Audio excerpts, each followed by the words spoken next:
Livingston Municipal Planning Commission meeting to order. I'd like to welcome each one of y'all tonight. We'll move on to item number 2, approval of March the 25th, 2019 minutes. Minutes. Motion by Gene, and a second, please. Second. Second by Robert. All for? Aye. Okay, motion. Okay, item 3, consideration of final subdivision plat of property located on West 2nd Street and College Street, Brown Division. Yeah, David's got this one, so I'll let him hand him out and I'll read the bio of it.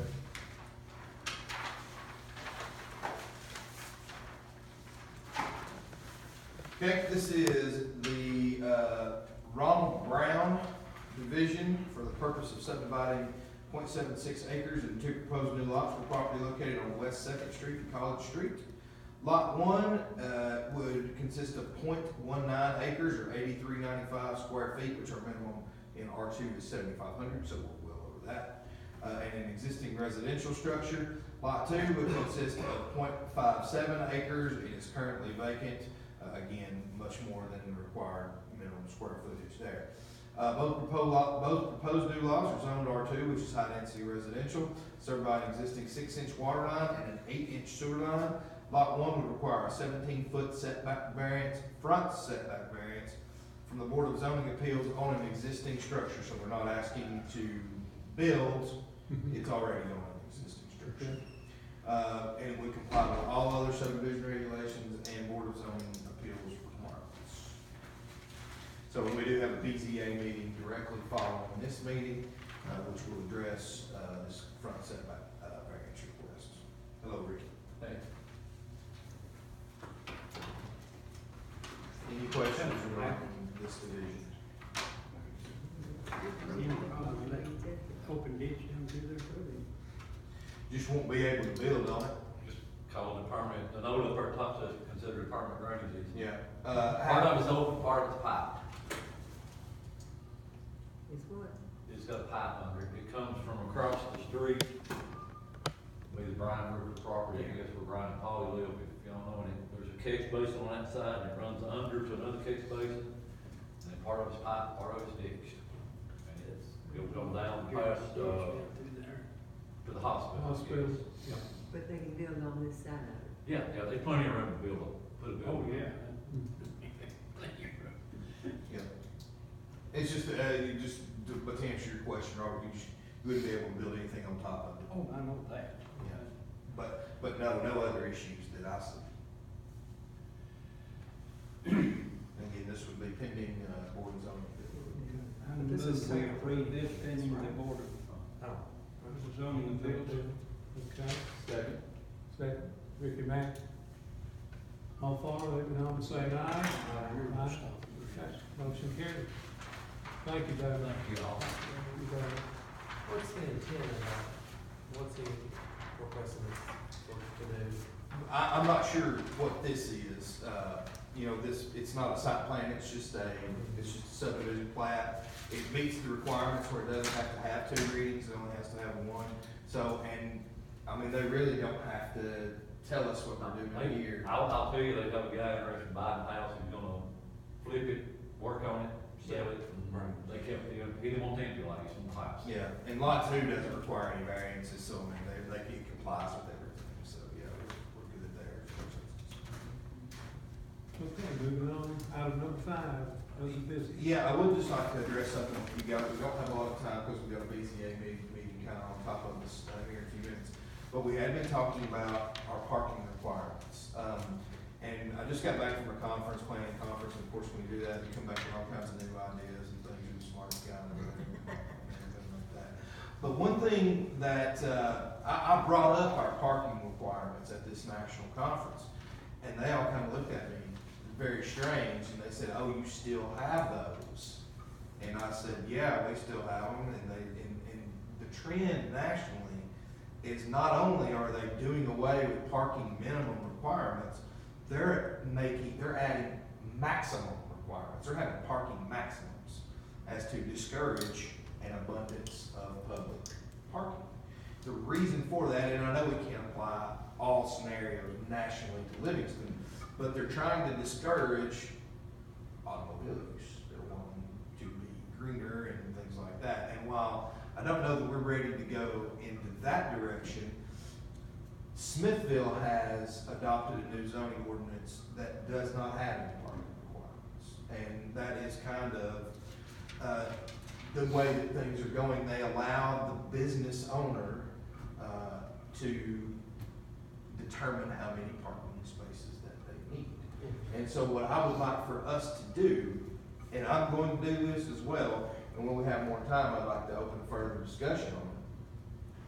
What would we be losing if we eliminated our parking requirements? I'd just like for us to think about that, take a little time. Because we probably won't meet next month because it's Memorial Day, unless we have a special cause meeting. But we will have a little time to think about that.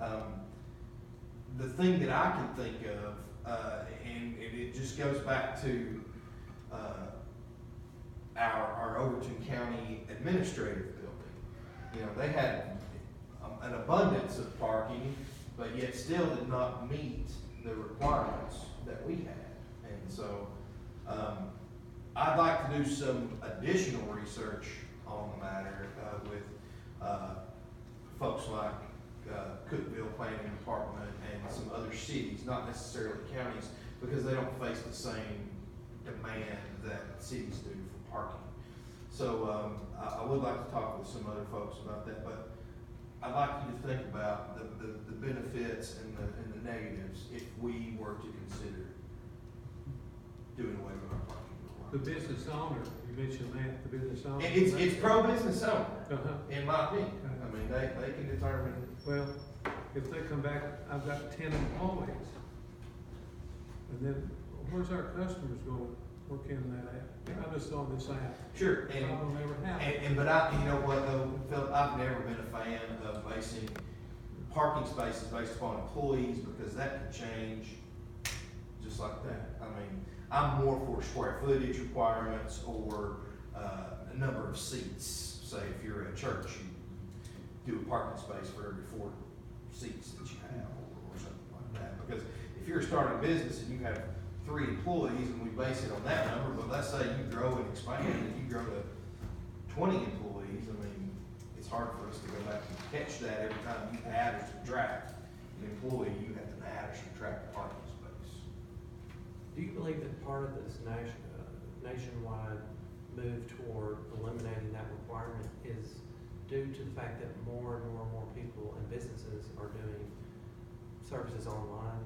Well, I think that has something to do with it, the increase in, Uber and Lyft and ride sharing program, things like that. And you, like you said, online stuff where it's shipping and more, a lot of people aren't going door to door anymore. And that could be it. And again, it may not be something that fits with Livingston, we may need to just, adjust our parking standards. Are there any, just since I'm new on this committee, are there any examples over the last 2 or 3 years where, other than this county building, it's been a real problem? I mean, approving a project that didn't have the requirements for parking? I'm trying to, Not to my recollection, not to that level, where we were 50-something parking See, they got spaces hit short. bad with the number they had to have, which I thought was ridiculous. Because they go up, right? They'll never meet all that number of parking spaces. No. so that's really kind of the only one. So, Of that magnitude, yeah, but now there's been some that we've been airlined on. For some reason, I thought maybe the nursing home maybe had to get a variance. It's coming, it's our larger facilities that, it comes to play. yeah, and it may just be we need to, like I said, just review. But I'd at least like us to explore it and think about it, and, maybe ask some people if you see them out, what they would think about that. And there needs to be a common sense clause put in there too. I agree. Let me ask you a question about, zoning. Does Putnam County have zoning? They do not. Who around here in our area has county? County zoning, Macon County and Smith County. They have city zoning. big. Yeah, just about all municipalities will have some sort of city zoning, but county zoning, Those two. just those two, yeah, making some. I think it's coming from, it'll be here next 10 Then years. they'll all move to Oakland County, cause you can do anything you want to up there. That's right. That may be the case. But anyway. Tommy, is our enforcement really, if a project is built that's not properly zoned, or if there's a business that's located on a parcel that's not properly zoned, does that, I mean, does that just fall back to the city's, enforcement, The code basically? compliance officer, yes. Okay, so we can ignore it, or we can enforce it. That's right, yes, sir. But when you start picking and choosing what you enforce, it's very difficult to, to be a good police agency. Duly noted. Is that our time? Take this phone. But anyway, Mr. Chairman, I would just like for us to consider when we meet again, whether that be in June or in May, think about our parking standards, and what we would miss if we didn't have them. Yeah, May, as of right now, we decided there won't be a meeting unless something comes up and fill us. Yeah, and we wouldn't meet on our regular meeting day anyway, due to the fact that it's Memorial Day, but we might be able to mix in a fourth Thursday or something like that. This will be having to come up for a second reading, the one we just did today. No. Oh, there is no such thing. It's finished. If it's a larger plat, anything over 5 lots has to have 2 readings. Gotcha. Anything under 5, we only do. Okay. Okay, Never mind, adjourn. okay, have a motion, Steve, to adjourn. Second, Robert, all for? Aye. Thank you, Alan. Time for the